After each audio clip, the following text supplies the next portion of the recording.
She screamed, "I don't need you. I've always had better options." I said, "Then you won't need my help either."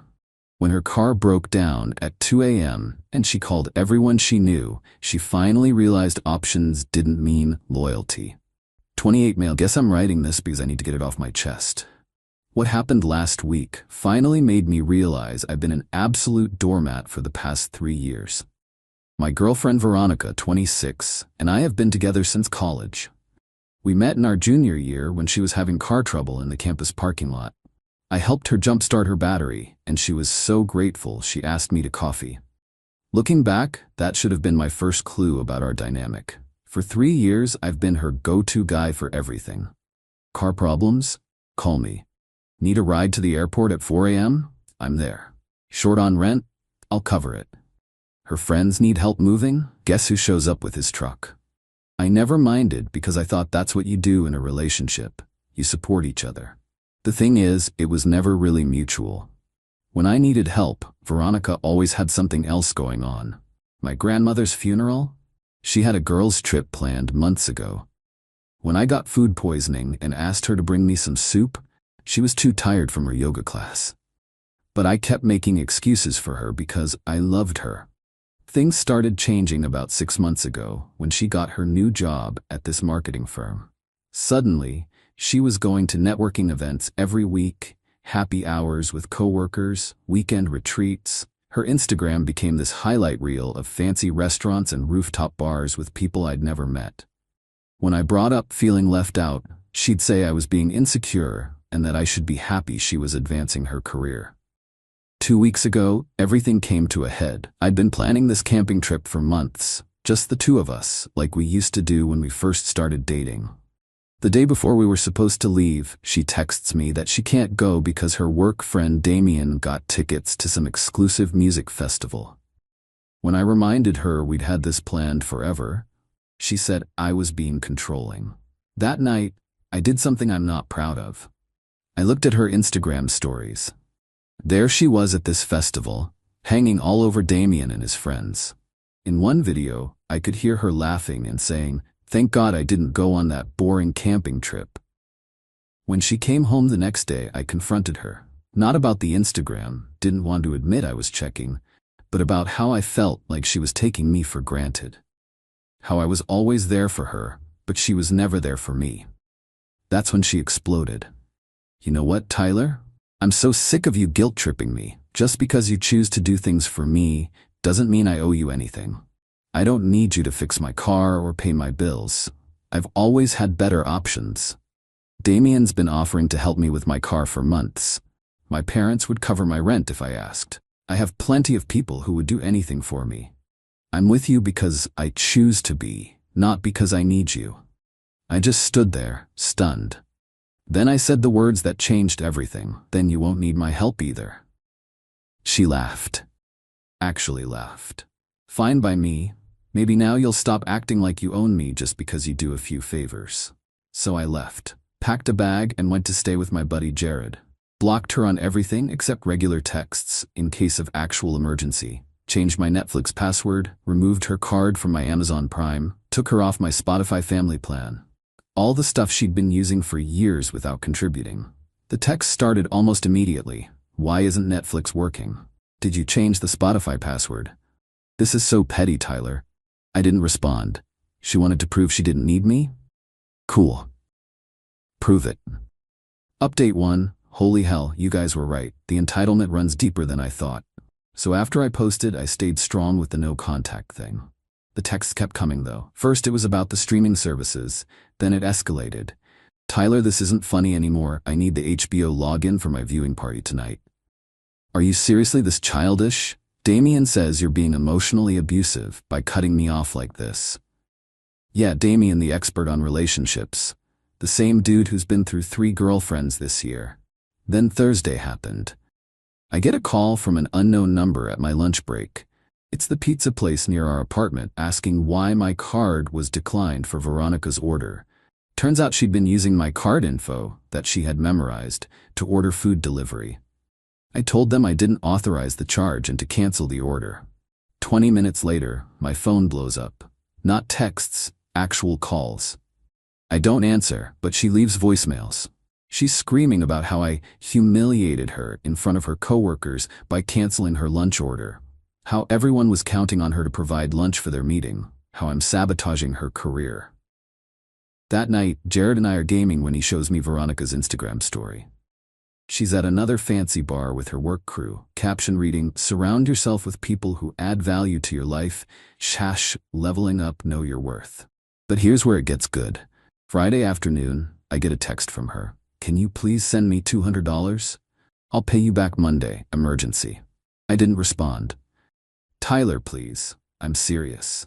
I know you're reading these. This is important." Then she tried calling.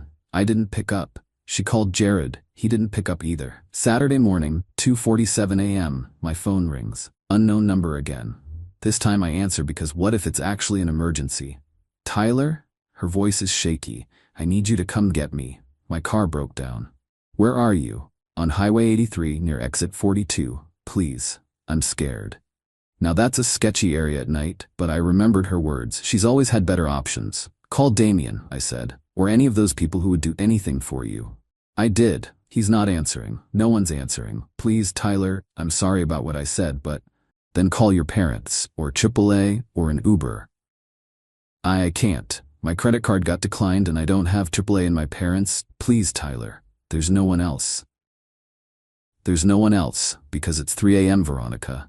Those options you were talking about, they're only available when it's convenient for them. When you're fun, when you're at a festival or a bar, not when you actually need help. That's not..." "Please, I'm scared. There's a guy who keeps driving by slowly." For a second I almost caved. Then I remembered 3 years of being taken for granted. Call 911 if you're in danger. Call a tow truck. Hell, call a taxi and pay cash. But I'm not your option anymore, remember? "Tyler, please, I'll pay for gas. You'll pay? With what credit card? The one that got declined? Or were you planning to promise to pay me back Monday like the $200 you needed?" Silence. "Figure it out, Veronica. You're a strong, independent woman with plenty of options. Use them." I hung up. Update 2. The fallout has been intense. So after I hung up on Veronica at 2 a.m., I did text her the number for a reliable 24-hour tow service. I'm not a complete asshole. I didn't want her to actually get hurt. Just wanted her to figure her own shit out for once. According to the mutual friends who've been hitting me up, here's what happened. She called the tow service. They wanted $150 up front. Her credit card was maxed. Remember that emergency $200? And she only had $27 cash. She tried calling more people. Damien finally answered at 4 a.m. and said he was too drunk to drive. Her other work friends either didn't answer or made excuses. Her parents were asleep and have their phones on Do Not Disturb at night. She ended up calling her roommate from college, Becca, who lives an hour away. Becca drove out there, followed the tow truck to the mechanic, and paid the $150. Then drove Veronica home. Sunday afternoon, I get a text from Becca. "You're a piece of shit for leaving her stranded like that." I responded, "I gave her the tow truck number. She had options. She chose to call you instead of handling it herself." Then the flying monkeys descended. Damien texted me calling me emotionally abusive.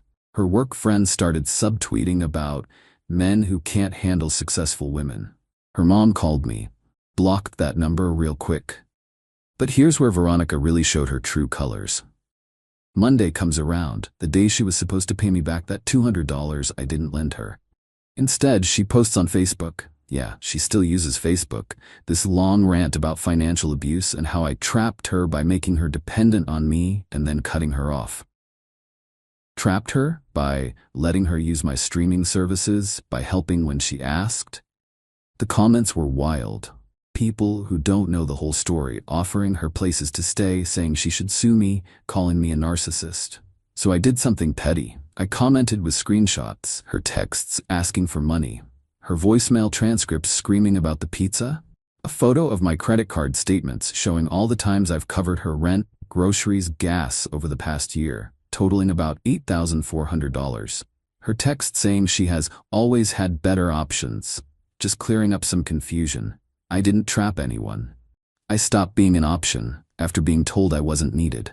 That's not abuse. That's respecting someone's stated boundaries. Also still waiting on that $8,400 in loans to be repaid, but I'm sure one of your better options can help with that. She deleted the post within an hour, but screenshots live forever, and several of our mutual friends had already seen it. Then came Tuesday. I get a call from my landlord. Apparently, someone called pretending to be me and tried to break my lease early. Gave the rental office some sob story about needing to move suddenly for work. Luckily, my landlord knows me and called to verify. I explained the situation, and he said he'd require in-person verification for any changes to my lease. That night, I got food delivered that I didn't order. Then another order. Then another. Someone was using my name and address to order food from every place in town, paying cash on delivery. I had to turn away 6 different drivers and call each restaurant to blacklist my address without my personal verification. Wednesday morning today, I wake up to 73 missed calls. Not from Veronica, from random numbers. Turns out someone posted my number on Craigslist advertising a free purebred puppy, first come first serve, call anytime. This isn't heartbreak anymore, this is war. Final update. I know everyone's been waiting for this update. Shit got nuclear before it got better. After the Craigslist stunt, I was done playing defense. I called my lawyer buddy Drew. Yes, I have a lawyer buddy, went to high school together, and I helped him move 4 times during law school. See, Veronica? That's what real loyalty looks like. Drew said the fake lease-breaking attempt was attempted fraud. The food delivery harassment could be considered stalking. The Craigslist thing was definitely harassment. He helped me file a police report and send Veronica a cease and desist letter. But before that letter arrived, Veronica made her biggest mistake. See, during our relationship, I'd helped her with her resume and LinkedIn profile. Being in IT, I'd also set up her professional email and portfolio website.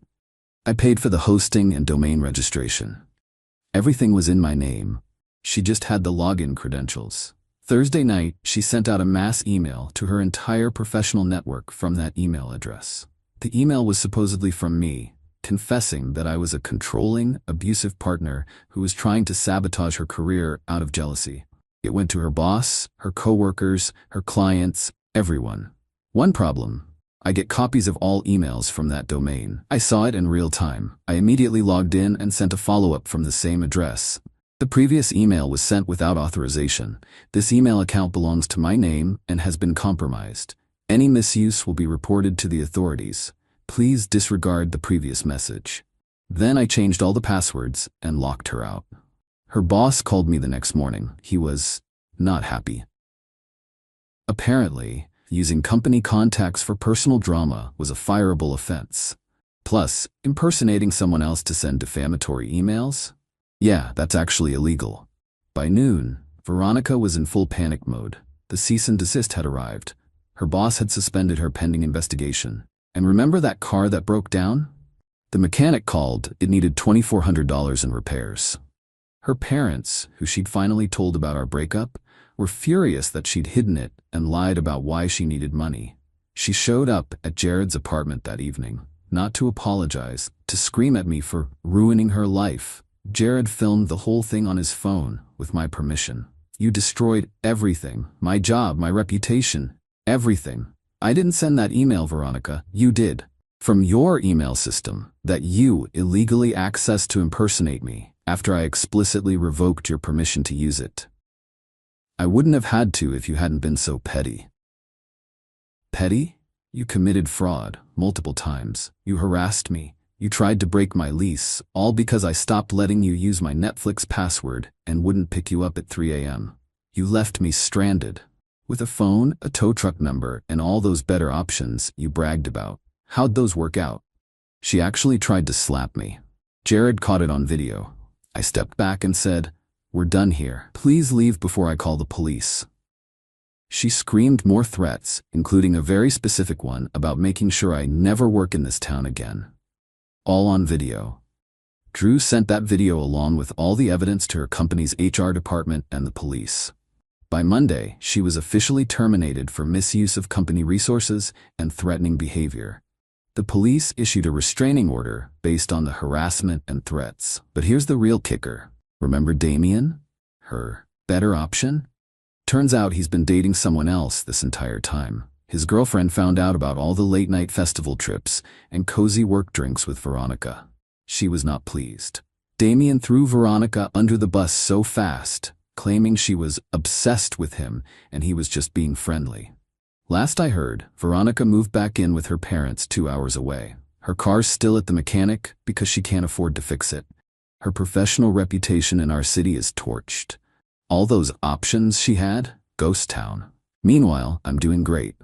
Got a promotion at work. Turns out my boss really appreciated how professionally I handled the email incident. Started dating this girl from my rock climbing gym. She actually shows up when we make plans and doesn't treat me like an ATM. Crazy concept, right? Oh, and those streaming services Veronica was so mad about losing? My new girlfriend suggested we split the cost 50-50 without me even asking, because that's what actual partners do. To everyone who said I dodged a bullet, nah, I dodged a whole ass missile. Looking back, I can't believe I put up with that shit for 3 years. But you live and learn. And Veronica, if you're reading this, hi Becca, I know you'll show her. Remember, you were right about one thing. You always had options. They just weren't better. They weren't even good. They were just convenient for them, not for you. The only person who was actually there for you at 3 a.m. on a sketchy highway? The roommate you hadn't talked to in months. But hey, at least you learned the difference between options and loyalty, even if it cost you everything else.